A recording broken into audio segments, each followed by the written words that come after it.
आम्ही आपल्या इंदूसाठी किती आभूषणं खरेदी केली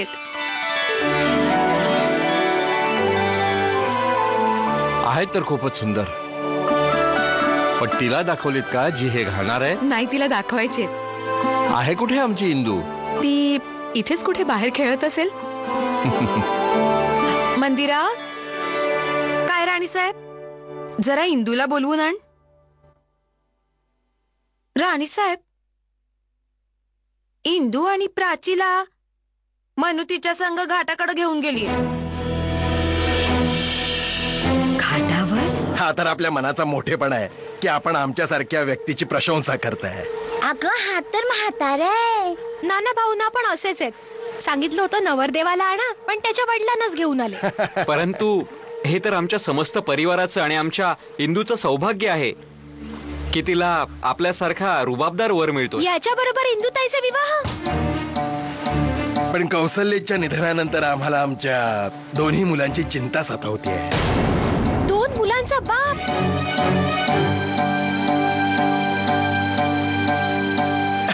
चला वा, आपल्याला घाट आणि मंदिर दाखवतो. यावं. आम्ही नाही होऊ देणार हा विवाह.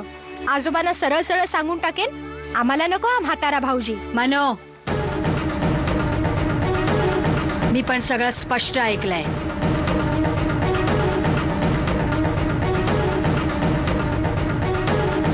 तुला लाज नाही वाटली आमच्या जावई बापूंबद्दल असं अशोभनीय वक्तव्य करताना? चला शीघ्र.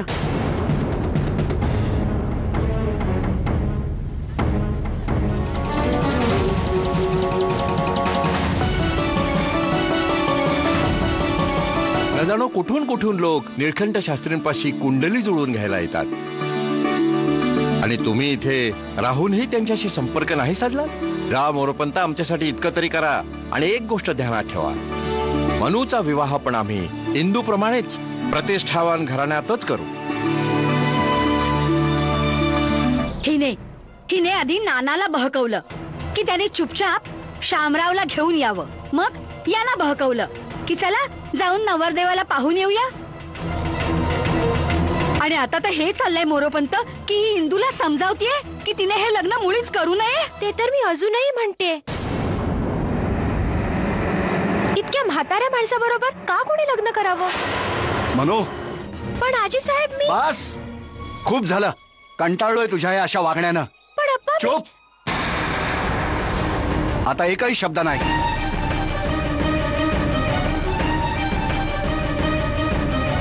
असं वाटतं ही मुलगी नाही सुधारणार. आपल्या अशा चांगल्या संबंधांना एक दिवस तोडूनच टाकेल. देव न करो आणि असं होवो. वहिनी साहेब, काय करावं? कधी कधी असे प्रश्न विचारते ज्याची उत्तर आपल्यापाशी नसतात. बरंच समजावलं मी. आता तर आपल्यालाच विनंती आहे, आपणच समजावावं.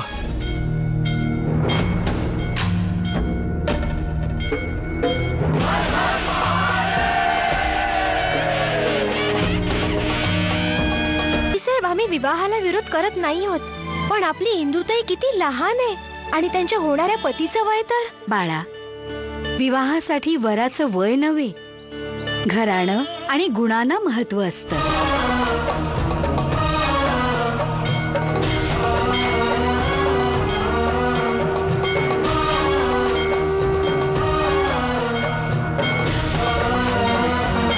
माहितीये का मनू, शास्त्रात तर असंही म्हटलं आहे की जर कन्येचा विवाह वयाच्या 13व्या वर्षापर्यंत झाला नाही तर तिच्या माता पित्यांना जन्मोजन्मी नरक भोगावा लागतो.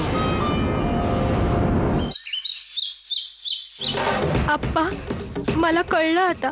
मी माझ्या आप्पांना कधी नरकात जाऊ नाही देणार, कधीच नाही.